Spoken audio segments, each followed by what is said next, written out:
नमस्कार दर्शकों, मैं स्नेहा शर्मा आप सभी का दशा महादशा प्रोग्राम में बहुत बहुत स्वागत करती हूँ। जानकारी लेके आई हूँ आपके लिए मैं आज हस्तरेखा विशेष में ये कि हमारे जीवन में प्रेम का बहुत ही बड़ा महत्व है। प्रेम की बात करें तो प्रेम हमारे जीवन का सबसे खूबसूरत एहसास है और यही एहसास जीवन में बुरा तब बन जाता है जब व्यक्ति किसी विशेष से हमें हमारे जीवन में धोखा मिलता है, या यूं कहें कि जब कोई व्यक्ति, चाहे वो स्त्री हो या फिर पुरुष, वो हमारे मन अनुकूल नहीं होता। प्रेम की परिभाषा देखी जाए तो इसे शब्दों में कहना बहुत ज़्यादा कठिन है। इसका कारण ये है, कठिन इसीलिए है कि हर व्यक्ति के हिसाब से प्रेम की परिभाषा का अर्थ अलग ही निकल जाता है। लेकिन एक शब्द में कहा जाए तो प्रेम का अर्थ जो होता है वो होता है समर्पण। एक व्यक्ति का दूसरे व्यक्ति के प्रति समर्पण। जितने व्यक्ति, उन सब के लिए प्रेम का अर्थ अलग अलग हो सकता है, लेकिन सीधे शब्दों में तो इसका अर्थ एक ही निकलता है, समर्पण। चाहे वो स्त्री द्वारा हो, चाहे वो पुरुष द्वारा हो। अब इसी समर्पण को हम प्रेम का नाम देते हुए आगे बढ़ाते हैं और जानते हैं कि हस्तरेखा में प्रेम संबंध जो रहेंगे वो आपके लिए कैसे रहने वाले हैं। ये प्रेम संबंध आपके जीवन में खुशियां लाएंगे या फिर बर्बादी लेकर आएंगे। खुशियां उन व्यक्तियों के लिए जिनको उनका पार्टनर बहुत ही ज़्यादा अच्छा मिला है और उनके साथ वो अपना आगे जीवन, अपना फ्यूचर देखते हैं कि वो एक स्ट्रॉन्ग बॉन्डिंग के साथ रिलेशनशिप में कन्वर्ट हो जाएगा। अब बर्बादी उनके लिए इस शब्द का प्रयोग कर सकते हैं कि आपको आपका जो पार्टनर मिला, जिससे आपने बहुत प्रेम किया, लेकिन आपके लिए वो व्यक्ति ठीक नहीं था।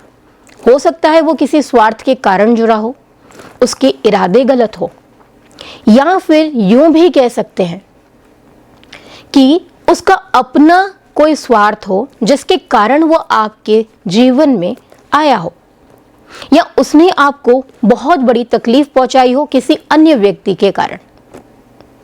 तो यहां पर बर्बाद का अर्थ होता है सब कुछ नष्ट हो जाना। अब नष्ट किस प्रकार होगा? मन से जब व्यक्ति की सभी इच्छाएं खत्म हो जाएं, तभी यूं समझ लीजिए कि जीवन एक तरीके से बर्बाद ही है, क्योंकि वहां पर हम अपने जीवन में सबसे ज़्यादा खोते हैं। धन को हम खोकर वापस कमा भी सकते हैं, लेकिन मन से अगर हम पूरी तरीके से टूट जाएं, तो क्या वापस मन को संभाल पाना, उस समय को संभाल पाना क्या संभव है क्या?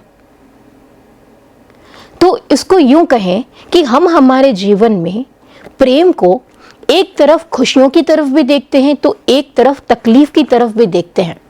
जो व्यक्ति प्रेम भाव में पूर्ण रूप से समर्पण जानता है, उसके जीवन में अगर कितनी भी तकलीफें आए, क्योंकि ईश्वर ने जीवन दिया है तो उतार चढ़ाव तो आएगा ही आएगा, नहीं तो वो जीवन कैसा। लेकिन एक सही चुनाव से आप उन तकलीफों को भी अपने जीवन में पार कर सकते हैं। तो यहाँ पर हम बात करें प्रेम संबंधों की, आपके लाइफ पार्टनर की, कि ये कंपैटिबिलिटी आपके लिए ठीक रहेगी। जिस भी इंसान से आप प्रेम करते हैं, वो पुरुष है अगर स्त्री से प्रेम करता है, स्त्री है अगर पुरुष से प्रेम करती हैं, तो हथेली में ऐसे कौन से लक्षण मिलेंगे कि व्यक्ति का जीवन खुशहाल रहेगा, या फिर हम यूं कहें कि व्यक्ति के जीवन में प्रेम संबंधी दुख ही दुख लिखा हुआ है। अब इसकी रेखाएं कहाँ देखने को मिलती है? तो देखिए, ये हमारा हाथ है। हाथ के ठीक नीचे छोटी उंगली जो आती है, हमारी सबसे छोटी उंगली, उसके ठीक नीचे आती है विवाह रेखा। विवाह रेखा के ठीक नीचे ऐसी कई सारी लाइंस हाथ में देखने को मिल सकती है। मैंने इससे पहले भी एक प्रोग्राम बनाया था, कई सारी विवाह रेखाएं, जिसमें हमने लाइन ऑफ अट्रैक्शन की भी बात की थी। तो ये वही लाइन ऑफ अट्रैक्शन है जिसे हम यहाँ पर क्या कहेंगे, प्रेम संबंध भी कहेंगे। तो ये विवाह रेखा के ठीक नीचे छोटी छोटी लाइंस के रूप में हो सकती है। जीवन में यहाँ पर किसी विशेष व्यक्ति से संबंधों की बात करें हम, तो ये एक भी हो सकते हैं, एक से अधिक भी हो सकते हैं। लाइन ऑफ अट्रैक्शन यानी आकर्षण, इसको हम ऐसे समझेंगे। तो यहां पर हम बात करेंगे लाइन ऑफ लव। वो जो होती है वो लाइन ऑफ अट्रैक्शन से कई गुना ज्यादा मजबूत होती है, क्योंकि आकर्षण जो होता है वो कुछ समय में टूट जाता है, लंबे समय तक नहीं चलने वाला। लेकिन प्रेम और समर्पण जो है वो लंबे समय तक चलता है। यानी जिस व्यक्ति से आपने प्रेम किया, अपने जीवन के अंत तक आप उसी के साथ अपना जीवन देखना चाहते हैं, तो वह है सच्चा प्रेम। तो इसे हम कहेंगे लाइन ऑफ लव, ना कि कहेंगे लाइन ऑफ अट्रैक्शन। ये ठीक वैसे ही होता है जैसा मेरा पहले प्रोग्राम था, लेकिन इसमें क्या रहेगा, ये लाइन ऑफ अट्रैक्शन से स्ट्रॉन्ग लाइन रहेगी, लेकिन वो लाइन ऑफ मैरिज नहीं कहलाएगी। होती उसी जगह पर ही है, line of marriage, line of attraction and line of love.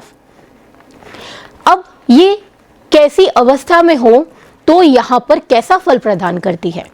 सबसे पहली बात, ये रेखा क्या होती है, बहुत छोटी छोटी होती है, सामान्य नजरों से नहीं देखी जा सकती।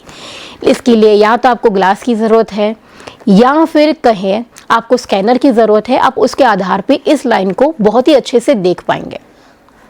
सबसे पहली बात हम यहाँ पे कहें कि खाली लाइन के बेस पर कि एक लाइन मौजूद है, 2 लाइन मौजूद है, लाइन ऑफ लव 3 लाइन मौजूद है, तो इसका मतलब ये नहीं है कि व्यक्ति के कई सारे स्त्रियों के साथ में या फिर स्त्री का कई सारे पुरुषों के साथ में संबंध रहेगा। इसके साथ में देखना जरूरी है आपके हाथ का रूलिंग प्लैनेट कौन सा है, उस पर भी निर्भर करता है। क्योंकि रूलिंग प्लैनेट क्या है, आपका ब्रेन, आपकी सोच, आपकी समझ, निर्णय लेने की क्षमता। तो यूं कहें आपकी हथेली में आपका प्रधान ग्रह, हथेली में सबसे अच्छा माउंट कौन सा है, निर्दोष माउंट कौन सा है, किसका सबसे ज्यादा प्रभाव है आपके ऊपर। अगर मान के चलिए किसी व्यक्ति के हाथ में लाइन ऑफ लव है यानी प्रेम की रेखा है, और हम बात करें गुरु पर्वत बहुत ही अच्छा है, पुष्ट है, मजबूत है, तो ऐसी स्थिति में सबसे पहली बात गुरु क्या है, ज्ञान, बुद्धि, ये दोनों चीजें। यानी व्यक्ति बहुत ही सोच समझकर ऐसे रिश्तों में आगे बढ़ता है, जल्दबाजी नहीं करता, पूरी तरीके से अपने पार्टनर का नेचर समझेगा, सारी परिस्थितियों को समझेगा, उसके बाद आगे जाके डिसीजन लेगा कि उसे प्रेम संबंध में आगे बढ़ना है। और तभी आगे बढ़ेगा जब उसे ये चीज़ महसूस होगी कि मैं इस व्यक्ति के साथ में अपना पूरा जीवन बिता सकता हूँ या बिता सकती हूँ। अदरवाइज ये लोग पहल नहीं करते कभी भी, जब तक उन्हें अश्योरिटी ना मिलती हो इस बात की कि उन्हें अपने जीवन में इसी व्यक्ति के साथ ही जीवन व्यतीत करना है, तब तक ये लोग आगे नहीं बढ़ते हैं।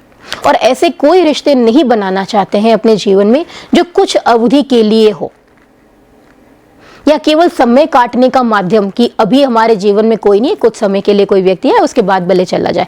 इस तरीके की सोच ऐसे व्यक्ति नहीं रखते हैं।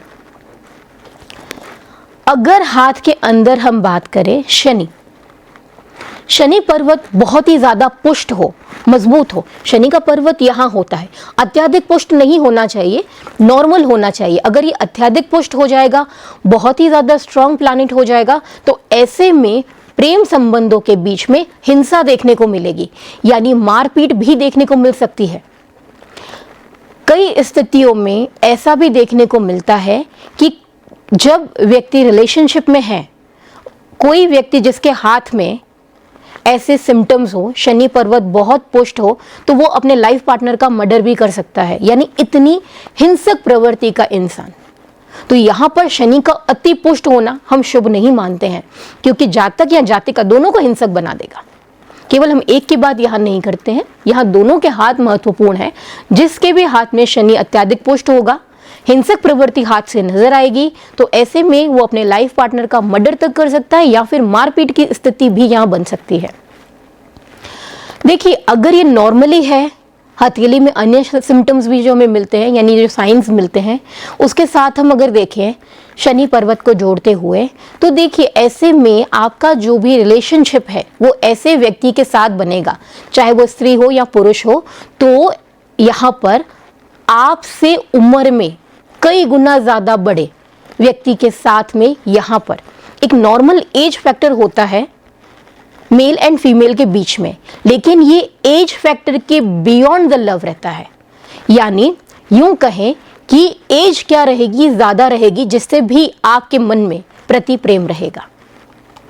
मान के चलिए 8 से 10 साल से ऊपर का यहाँ पे आपको गैप देखने को मिलेगा।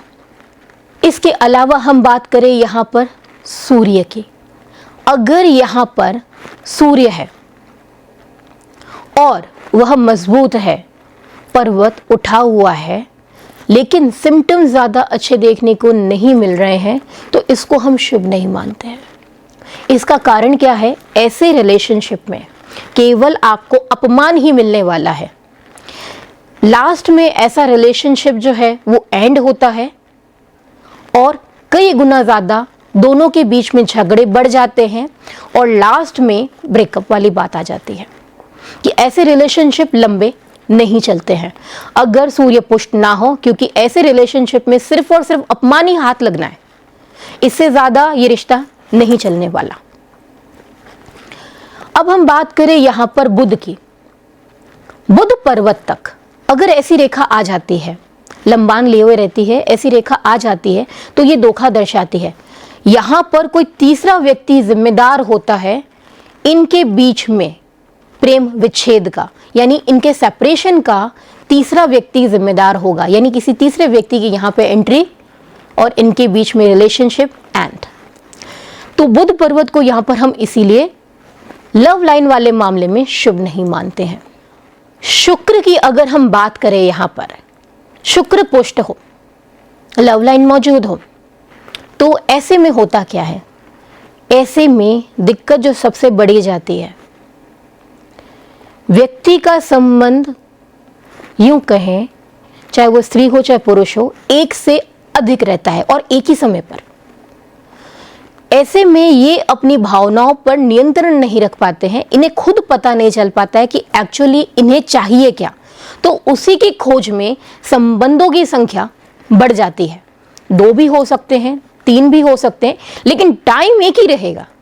एक ही समय पे 2 या 2 से अधिक व्यक्तियों के साथ में रिलेशनशिप और आखिर में दुखद अंत। किसी के साथ में भी ऐसा व्यक्ति आखिर में रह नहीं पाएगा। अब ये रेखाएं, लव लाइन जो है वो 2 हैं, 3 हैं, 4 है, तो इसका अर्थ ये है कि आपके जीवन में कई सारे व्यक्तियों की इन्वॉल्वमेंट रहेगी। मान के चलिए आपका किसी के साथ में प्रेम संबंध रहा, कुछ समय तक रहा, उसके बाद आपका एक्सपीरियंस ज़्यादा अच्छा नहीं था, फिर आपके जीवन में कोई और आता है, उसका भी इम्प्रेशन ऑफ लाइन ये डेवलप करता है।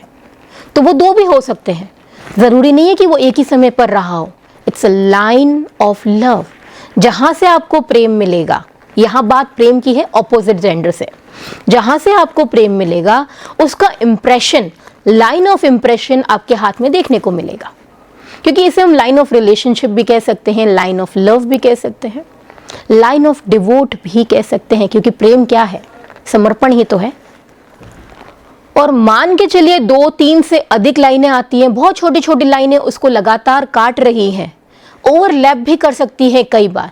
तो यूं समझ लीजिए कि व्यक्ति जो है वो केवल मन बहलाने का साधन ढूंढ रहा है, इसको आप ऐसे समझिएगा। ओवरलैपिंग कभी भी हो, छोटी छोटी लाइंस कट रही हो, तो लाइन ऑफ लव नहीं कहेंगे इसे हम।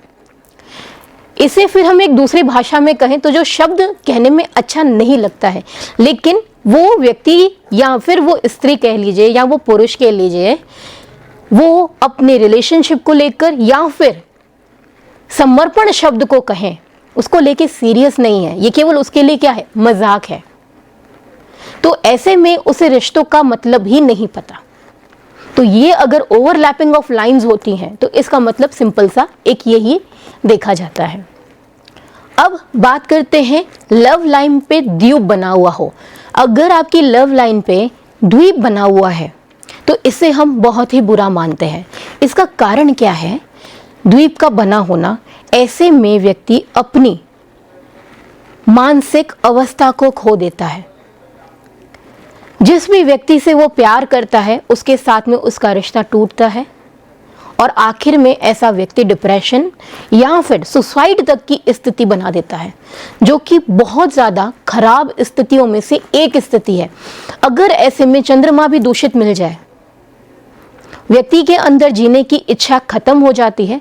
आपने ऐसे जितने भी व्यक्ति देखे होंगे जो किसी से प्रेम करते थे और जिन्होंने सुसाइड अटेम्प्ट किया, उनके हाथों के अंदर अगर हम देखें, निजी अनुभव बता रही हूँ, तो मैंने भी जितना उनके हाथों में देखा, या ऐसे व्यक्ति जिन्होंने अपना हाथ दिखाया जिनके द्वीप था, जो डिप्रेशन के पेशेंट थे, किस वजह से डिप्रेशन में आए?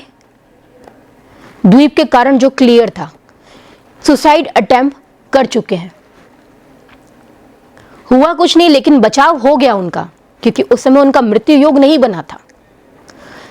तो ये बताता है कि डिप्रेशन में व्यक्ति सुसाइड अटेम्प्ट कर सकता है। तो द्वीप को इसीलिए खराब माना जाता है, और चंद्रमा क्षेत्र दूषित होने पर व्यक्ति अपने मन का संतुलन खोकर, मस्तिष्क का संतुलन खोकर ऐसे गलती कर बैठता है। तो ऐसे बात हम समझने की कोशिश करें हस्तरेखा से संबंधित, तो हाथ दर हाथ, यानी जितने व्यक्ति हैं उन सबके हाथ में अलग अलग लक्षण देखने को मिलेंगे। अगर किसी का प्रश्न उसके लव लाइफ से रिलेटेड है तो उसके हाथ पर निर्भर करता है। केवल एक पर्वत के आधार पर हम निर्णय नहीं ले सकते हैं। पर्वत लाइन ये क्या डिनोट करती है? हमें उसका कोर इन सेंस जो बातें मैंने आपको बताई, लेकिन इसका मतलब तब बदल सकता है जब व्यक्ति का हाथ की बनावट, उंगलियों की बनावट, उसके सोचने समझने की शक्ति, उसके हाथ का अंगूठा जो सबसे ज्यादा इंपॉर्टेंट है, क्योंकि हम इसे हमारे ब्रेन का सेंटर पॉइंट कहते हैं। इसका कारण है हमारे हाथ के अंदर हमारा थंब हमारे ब्रेन का सेंटर पॉइंट कहलाता है। एक अंगूठा काफी है व्यक्ति की जानकारी पूरी की पूरी देने के। इसी वजह से अंगूठा इंपॉर्टेंट है, क्योंकि ये पार्ट ऑफ नेचर को कंप्लीटली क्लियर कर देता है। एक इमेज किसी व्यक्ति की क्लियर करनी है नेचर वाइज, उसका थंब काफी है, सिर्फ एक अंगूठा। उसके अंगूठे में झुकाव है या नहीं है, उसके अंगूठे की बनावट कितनी है, पोर क्या कहते हैं, ये सारी चीजें। तो यहां पर हम बात करें लव लाइफ की, आपके लिए अच्छी रहेगी, बुरी रहेगी, ये कैसी रहने वाली है, वो कंप्लीटली निर्भर करता है कुछ ऐसे लक्षण जो मैंने बताए उन पर, लेकिन इसका पूर्ण मतलब जो है वो हाथ के अनुसार ही पता चलेगा। आज हमने जाना है लव लाइफ के बारे में, कल जानेंगे कुछ नया। तो देखना न भूलिएगा हमारा कल का एपिसोड दशा महादशा। नमस्कार।